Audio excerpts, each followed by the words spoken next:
Welcome to the deep dive. Today we're really getting into a political life that didn't just span decades. It fundamentally reshaped American power. We're talking, of course, about Richard B. Cheney. Yeah, Dick Cheney. Mm. It's basically impossible to talk about modern American government, especially, post 9/11, without really grappling with his influence. He's often called the most powerful vice president in American history, and frankly, that description feels pretty accurate. It does. The sources we've got paint this incredible picture, right?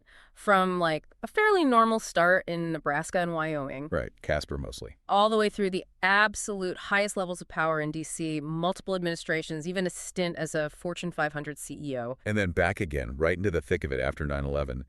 The sheer trajectory is just astounding. So our mission today, it's not just listing dates and jobs. We want to track that specific path, look hard at the policies he drove, especially national security, executive power, and, how people saw him, how that changed over time, right up to his death in 2025.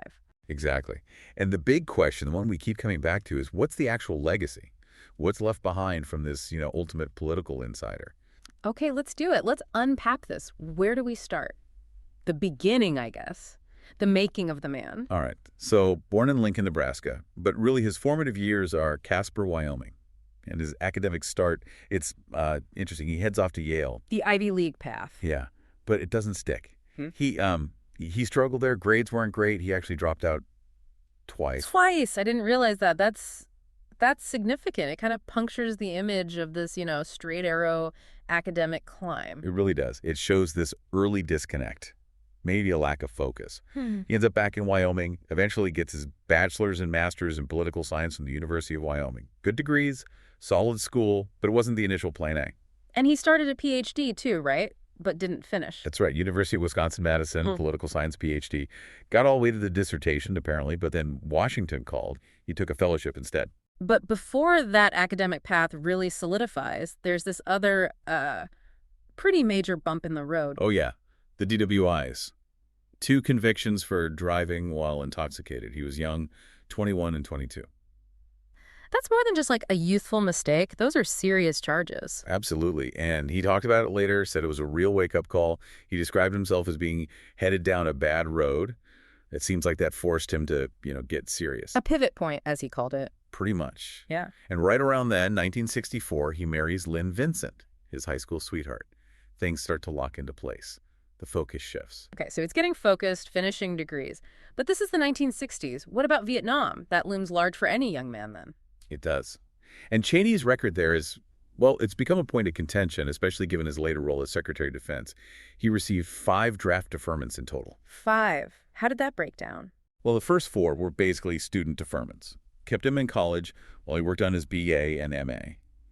That stretched things out, partly because, as we said, he had some academic struggles, and he also needed to work. Okay, so that covers the student years. What was the 5th? The 5th one was a 3A classification. That was a hardship deferment, typically granted to men with dependents. Ah, because he'd gotten married to Lynn. Exactly. And their first daughter, Elizabeth, was born relatively quickly, about 9 months after the wedding.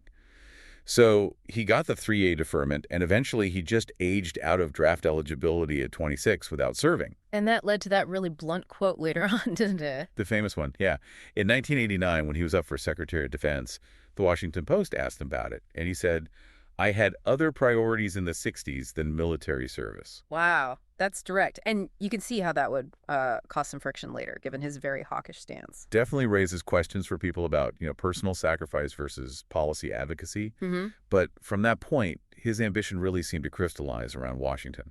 And the rise was fast, like really fast. Incredibly fast. He gets his foot in the door in '69 as an intern for Congressman William Steiger.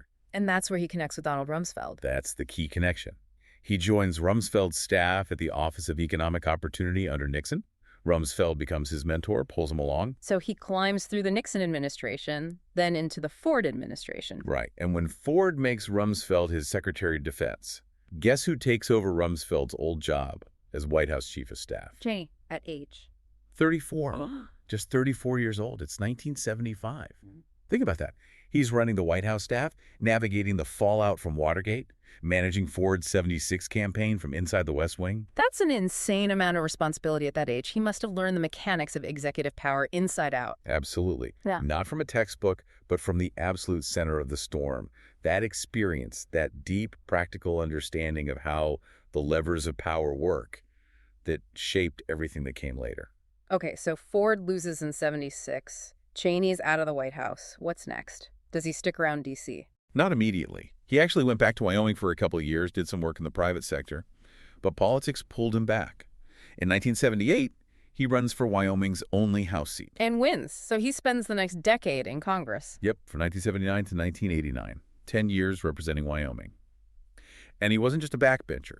He rose pretty quickly through the Republican leadership ranks in the House. What roles did he hold? He became chairman of the House Republican Conference, which is a significant leadership position. And then, just before he left the House, he was briefly the House Minority Whip in early '89. So he learned the legislative game, too. That's actually a really crucial point, isn't it? He now has deep experience in both the executive branch and the legislative branch. He understands both ends of Pennsylvania Avenue. Precisely. That dual perspective is pretty rare, especially the level he operated. So looking at his actual record in the House, what does it tell us about his core beliefs back then? Well, you definitely see the fiscal conservatism very clearly. He was consistently worried about government spending, federal overreach, deficits. Any specific example? Oh, yeah.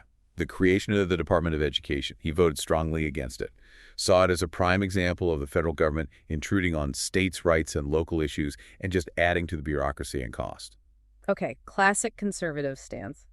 What about social issues or things like civil rights? That's where it gets, like we said earlier, a bit more complex. Take the Martin Luther King Jr. holiday. In 1978, he voted against establishing it. Against it initially. Right. But then fast forward 5 years to 1983, and he votes for it. So a change of heart. Or reading the political tea leaves. Hard to say definitively from the outside, Could be either, or a mix. But the contrast is there. And then there was the whole issue with South Africa and apartheid during the Reagan years. That was a major global focus. A huge one. And in 1986, Cheney voted against overriding President Reagan's veto of the Comprehensive Anti-Apartheid Act. He was in the minority on that one. Only 83 representatives voted that way. So, siding with Reagan against imposing strong sanctions on the apartheid regime, what was the justification? Well, his public stance was about the effectiveness of sanctions. He argued that unilateral sanctions, meaning just the U.S. acting alone, almost never work. That was his sort of foreign policy realism argument. But was there more to it? You mentioned the ANC earlier. Right. Around the same time, he also voted against a resolution calling for Nelson Mandela's release from prison. And later on, he explained that vote partly by saying that the ANC, the African National Congress, Mandela's party? Exactly, was viewed by, let's say, influential parts of the U.S. government at the time as a terrorist organization. Why? Because of Cold War politics? Pretty much. Their ties to the Soviet Union, their arms struggle. From Cheney's perspective, or at least the perspective he was reflecting, that Cold War alignment seemed to be the overriding concern.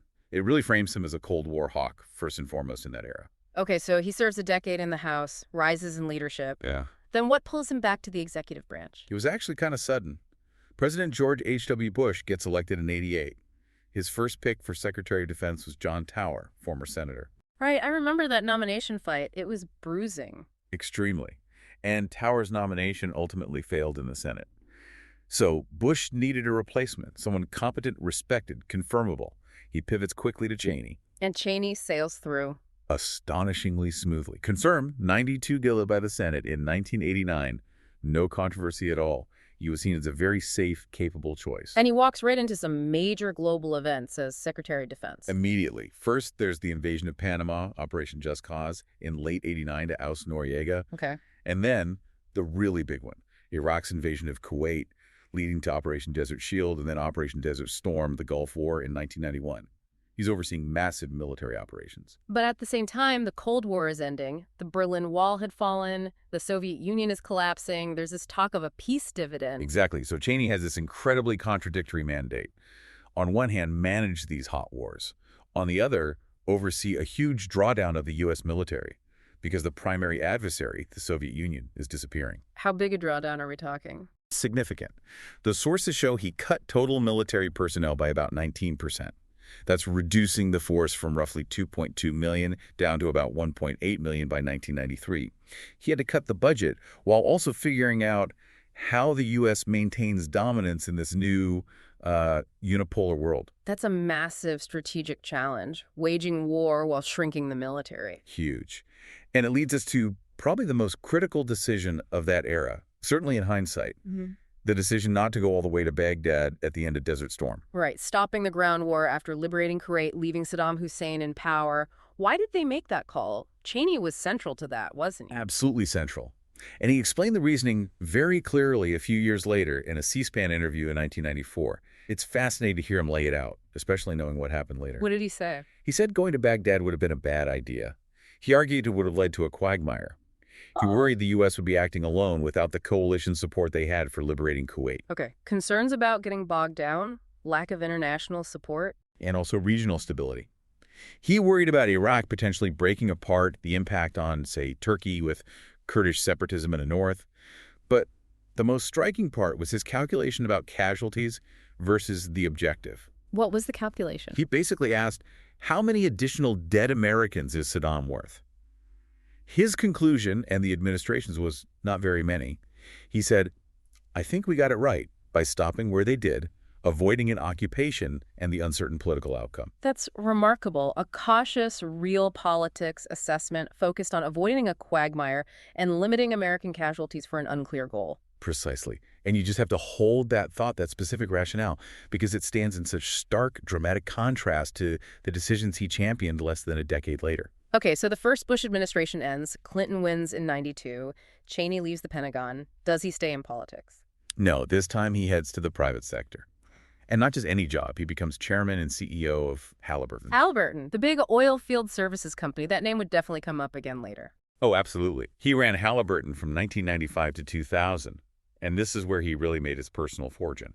His government service paid okay, but Halliburton, that was different. How different are we talking? Well, estimates of his net worth jumped significantly.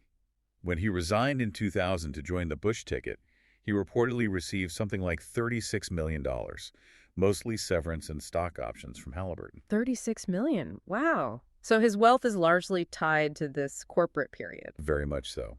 But that time wasn't without its shadows either. There were some legal issues connected to Halliburton during and after his tenure. Like what? There was a class action lawsuit from shareholders. They alleged the company had artificially inflated its stock price while he was CEO. Now, he wasn't personally named as a defendant in that suit, but it happened on his watch. Okay. Anything else? Yeah, later on, in 2010, there was a Nigerian corruption case. The Nigerian government filed charges claiming bribery related to contracts had occurred during Cheney's time there. Halliburton eventually settled those charges for a hefty sum, around $250 million. So huge financial success, but also some, let's say, complex corporate baggage as he heads back into the political arena in 2000. Exactly. And the way he got back in was, well, it was classic Cheney, in a way. How so? George W. Bush wins the Republican nomination in 2000. He tasks Dick Cheney with leading the search committee to find his vice presidential running mate. So Cheney is vetting all the potential VPs? He's running the whole process. Yeah. Evaluating candidates, making recommendations. And then at the end of it all, who does Bush pick? Cheney himself. Cheney himself. He basically ran the search that selected him. It's either incredibly efficient or, raises some eyebrows. It's definitely unusual. Did that cause any problems? It caused one immediate, very specific technical problem because of the U.S. Constitution, the 12th Amendment. The 12th Amendment. Remind me what that says. It basically says that the electors from any given state can't cast their votes for both a president and a vice president who are inhabitants of that same state. Ah, and Bush was governor of Texas. And Cheney, at that point, was legally a resident of Texas, too, because of his Halliburton job based in Dallas. So the Texas electors couldn't vote for both of them. That's a problem. A big one. So Cheney had to scramble. He very quickly had to change his legal residency, switch his voter registration back to Wyoming, where he still owned property and had deep roots. Just to satisfy that constitutional requirement. Amazing the details you have to manage at that level. It really is. Yeah. But they sorted it out. He's officially from Wyoming again, and they win eventually after the Florida recount. Right. And then not long into their first term, September 11th happens, and everything changes. How did that immediately impact Cheney's role? Profoundly. Almost instantly, security protocols kicked in that physically separated Cheney from Bush much of the time. The idea was continuity of government. If one was attacked, the other would survive. So he wasn't always in the White House? No. He spent significant time working from, quote, undisclosed locations. Sometimes that was the vice president's official residence, sometimes his home back in Wyoming, sometimes Camp David. It created this physical distance, this separate operational hub. Which must have enhanced his unique power base, being somewhat outside the day-to-day West Wing churn. You could argue that. It certainly underscored his importance in the line of succession. And constitutionally, his role became visible too. Oh. Twice, President Bush had to undergo routine medical procedures, colonoscopies that required anesthesia. Both times, in 2002 and 2007, Bush formally invoked the 25th Amendment, temporarily transferring the powers of the presidency to Cheney. So Cheney literally was acting president briefly. Yes, for a few hours each time. It was procedural, but symbolically, it showed he was treated functionally as a true partner, almost a co-executive, in a way few VPs ever are. Okay, but let's get to the heart of his vice presidency, especially after 9/11, the war on terror, and particularly the push for the Iraq War in 2003. The sources are pretty clear he was a driving force behind that, right? Oh, absolutely instrumental. He was arguably the key architect within the administration pushing for the invasion of Iraq. And the justification publicly centered on two main things. Two big claims, yeah. First, that Saddam Hussein possessed weapons of mass destruction, WMDs, which posed an imminent threat. And second, that Saddam had an operational relationship with al-Qaeda. That second point, the al-Qaeda link, was crucial for connecting Iraq to 9/11 in the public mind, wasn't it? Exactly. It suggested Iraq was somehow complicit in the attacks, even though the attackers were primarily Saudi. But what did the intelligence actually say? That's the million-dollar question. Well, our sources and later investigations like the 9/11 Commission report are very clear. U.S. intelligence had, and I quote, scant credible evidence linking Saddam Hussein to the 9/11 attacks. The 9/11 Commission found no collaborative relationship. So the link wasn't there, according to the intelligence community itself. Correct. And of course, after the invasion, no significant WMD stockpiles were ever found either. The entire premise, the casus belli, essentially collapsed under scrutiny. Yet Cheney pushed these points relentlessly. How did he do that? Was he just relying on the intelligence briefings he got? It seems he went much further than that.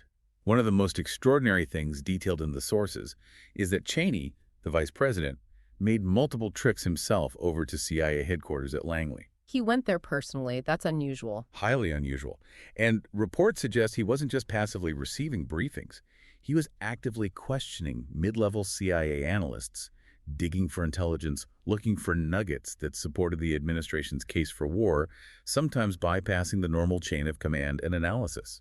So critics would say he was pressure testing the intelligence, maybe even cherry-picking or pressuring analysts. That's certainly the allegation, that he was trying to find intelligence that fit the desired policy outcome rather than letting the intelligence drive the policy. It blurred the line significantly. And even years later, after no WMDs were found and the al-Qaeda link was debunked, did he back down? Not at all. He remained absolutely steadfast.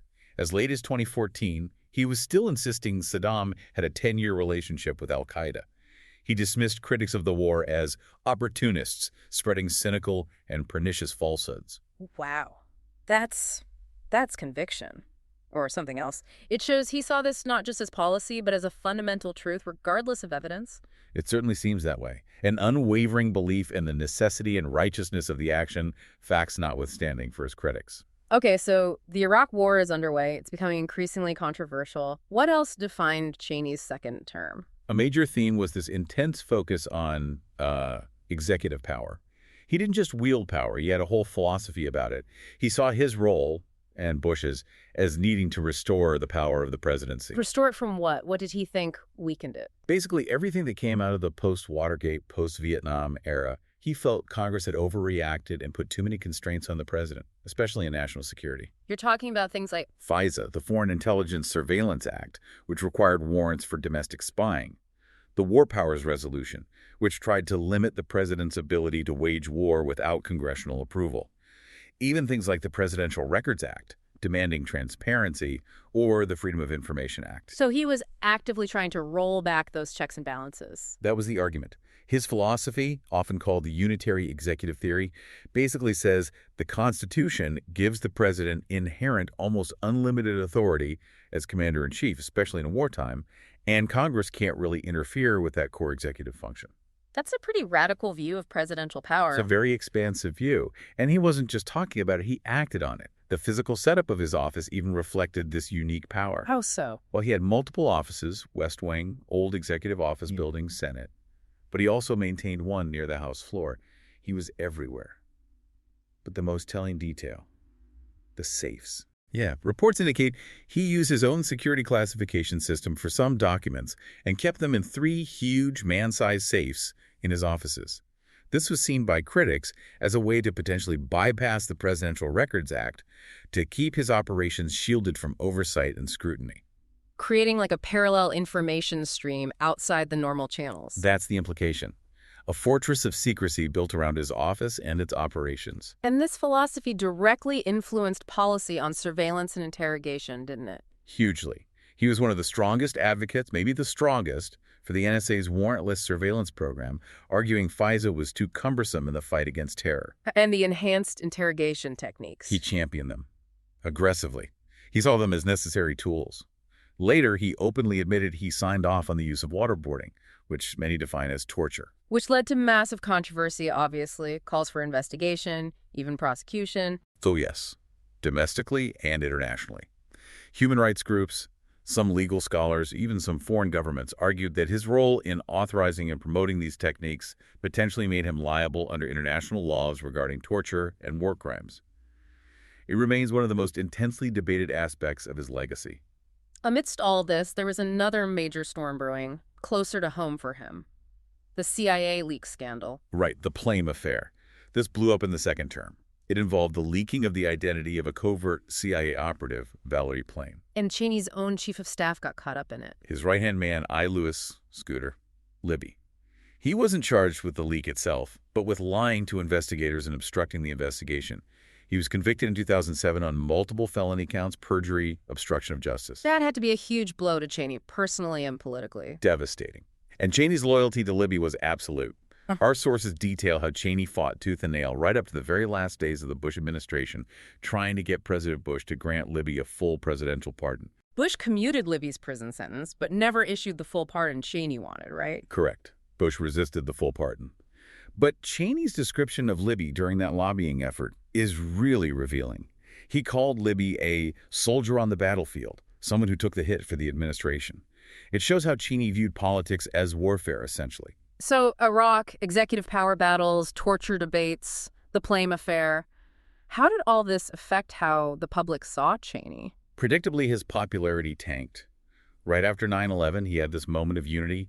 Approval ratings hit, like 68%, very high. But it didn't last. Not at all. As the Iraq War dragged on, as these controversies piled up, his numbers just plummeted. By the time they left office in early 2009, his approval rating was down to an astonishingly low 13%. 13%, that's abysmal. Almost unheard of for a VP not caught in like a personal corruption scandal. It reflected a deep public rejection of the administration's policies, Yeah. and maybe his style, too. He often seemed indifferent to public opinion. Was that the context for that infamous "so" comment? Yeah, exactly. In 2008, near the end, he was asked about polls showing most Americans thought the Iraq War wasn't worth fighting. His response was just, so. Wow, just dismissive. It crystallized the image for many people that he was insulated, didn't care what the public thought, believed he knew best regardless. And then on top of everything else, there was the hunting accident. Ah, yes, February 2006, the quail hunt in Texas. He accidentally shoots his friend, Harry Whittington, a 78-year-old lawyer. With a shotgun. How badly was Whittington hurt? It was serious. It wasn't just birdshot pellets in the skin. Whittington actually suffered a minor heart attack afterwards because one of the pellets lodged near his heart. Doctors had to leave dozens of pellets in his body. That's terrifying. And it became this huge media story, partly because of how the VP's office handled the news initially. Right. There was a delay in reporting it publicly. But beyond the immediate political fallout, it just added to this perception of Cheney as being involved in controversy, maybe even slightly accident-prone, although obviously this was far more serious. And yes, his poll numbers took another dip after that incident, too. Okay, so Bush and Cheney leave office in January 2009. What does Cheney do next? Fade away. Write memoirs. Well, he did write memoirs, but fading away wasn't really his style. What really came to dominate his post-VP life, though, was his health. His heart condition, which had been present for decades, became much more acute. He had heart problems going way back, didn't he? Way back. His first heart attack was at age 37. He ended up having 5 heart attacks over his lifetime, plus multiple bypass surgeries, stents put in. He had a defibrillator implanted. It was a constant battle. It's incredible that he functioned at such a high level for so long with those issues. Truly. But after leaving office, things got much more serious. He developed severe congestive heart failure, and that led to a really extraordinary medical intervention in 2010. What was that? He received a left ventricular assist device, an LVAD. It's basically a mechanical pump implanted in the chest that helps the weakened heart circulate blood. Okay, a heart pump. But here's the astonishing part. Because the LVAD provides a continuous flow of blood, not the pulsing beat of a natural heart, Cheney lived for almost 15 months without a detectable pulse. Wait, seriously, no pulse? Medically, yes. Sustained entirely by this machine. It was almost science fiction. He was alive, conscious, functioning, but without that fundamental sign of life. That's unbelievable. How did that result? He was waiting for a heart transplant, and he finally received one in March 2012. His sheer physical resilience, surviving all that, was just remarkable. It really is. Okay, so health aside, what about his political voice after leaving office? Did he stay involved? Did his views change on anything? He definitely stayed involved, mostly as a critic of the Obama administration initially. But we did see some interesting shifts, particularly on social issues. One big one was gay marriage. How so? His daughter Mary is openly gay and married, right? Yes. And Cheney had always been personally supportive of her and her relationship, even during the Bush years, when the party platform was very much against same-sex marriage. After leaving office, his stance became more public and broader. He came out in favor of gay marriage, generally. He did. He essentially adopted a more libertarian view, saying the government shouldn't be involved, people should be free to enter into whatever kind of union they wished. He even actively lobbied some Maryland state legislators in 2012, urging them to vote for legalizing same-sex marriage there. That's a pretty significant evolution from the administration he served in. It really was. It showed maybe a different side, prioritizing family and individual liberty over party orthodoxy on that specific issue. But the biggest political shift, the one that made headlines, was his stance on Donald Trump. Oh, absolutely. That was dramatic. Initially, back in 2016, he did what most establishment Republicans did. He endorsed Trump as the party's nominee, albeit maybe not enthusiastically. Standard party loyalty then, but that changed. It changed completely after January 6, 2021, and Trump's efforts to overturn the election results. Cheney became one of Trump's fiercest critics from within the sort of traditional conservative wing of the Republican Party. And his daughter, Liz Cheney, was obviously very central in the January 6th committee investigation. Exactly. He strongly backed Liz in her fight against Trump and Trumpism, even appearing in a campaign ad for her during her tough 2022 primary race in Wyoming. What'd he say in that ad? It was powerful. He looked straight at the camera and called Donald Trump a coward and a threat to our republic. Coming from Dick Cheney, that carried immense weight for a certain segment of the party. But the ultimate break came in 2024. Yes. In the run-up to the 2024 election, with Trump as the Republican nominee again, Cheney took the absolutely extraordinary step for him of endorsing the Democratic nominee, Kamala Harris. Endorsing a Democrat over the Republican nominee, Cheney. Yes. He stated publicly that he believed Trump represented an unprecedented threat to our republic, and that defeating him was paramount. It was a stunning final political statement, showing just how deep the divisions within the GOP had become and where Cheney ultimately stood just months before his death. And he passed away not long after that election. Correct. Dick Cheney died in November 2025 at age 84. The stated cause was complications from pneumonia and ongoing vascular disease. And the reaction to his death, I imagine, reflected his entire career. Polarized. Completely polarized. You had warm tributes pouring in from former presidents, George W. Bush, Clinton, Obama, Biden, and from vice presidents like Harris, Gore, Pence. They generally focused on his long service, his intellect, his dedication, even if they disagreed fiercely with his policies. But not from everyone. Conspicuously, there was public silence from the sitting president, Donald Trump, and his vice president, J.D. Vance. That silence spoke volumes about the rift he represented within the party he had served for so long. So when the dust settles, What is the consensus, if any, on his legacy? What do the major assessments say? The consistent theme across the board, really, is his transformation of the vice presidency and his impact on executive power, particularly in foreign policy. He's seen as the person who took a traditionally weak office and turned it into a major power center, operating almost as a co-president at times. And the controversies remain. Oh, absolutely. The Iraq War, the justification for it, the use of enhanced interrogation techniques, the expansion of surveillance powers, those remain profoundly controversial, defining parts of his legacy both here and around the world. He is, and likely always will be, a deeply polarizing. So if we try to boil it all down, this deep dive into Dick Cheney's life and career really seems to circle back to this core idea, the nature and extent of executive power in America. Exactly. His driving philosophy, this mission to restore presidential authority that he felt was lost after Watergate. That's the thread that runs through almost everything, from his early days as chief of staff to his actions as vice president. It wasn't just about winning policy debates. It was about fundamentally reshaping the power dynamics between the branches of government. Yes. He saw the constraints, FISA, war powers, oversight, as dangerous weaknesses, especially in a post-9/11 world. He used every tool at his disposal, from legal theory like the unitary executive to practical measures like his unique office setup and, critics would say, the manipulation of intelligence to push back against those constraints. Which leads to a really crucial question for us today, looking back at his legacy. He pushed so hard to expand that executive power, often challenging those post-Watergate limits. And in many ways, subsequent administrations, both Democrat and Republican, have arguably continued to wield or even expand some of those powers he asserted. That's the critical point. So here's something for you, the listener, to think about. Has Cheney's vision of a restored, more powerful executive branch essentially won out? Is that expansion of presidential authority, especially in national security, now just a permanent feature of the American system? Has the balance shifted definitively, maybe permanently, regardless of who occupies the White House or the vice president's office? Is that the most enduring legacy of Dick Cheney? It's a sobering thought, and perhaps the most important question his long and controversial career leaves us with.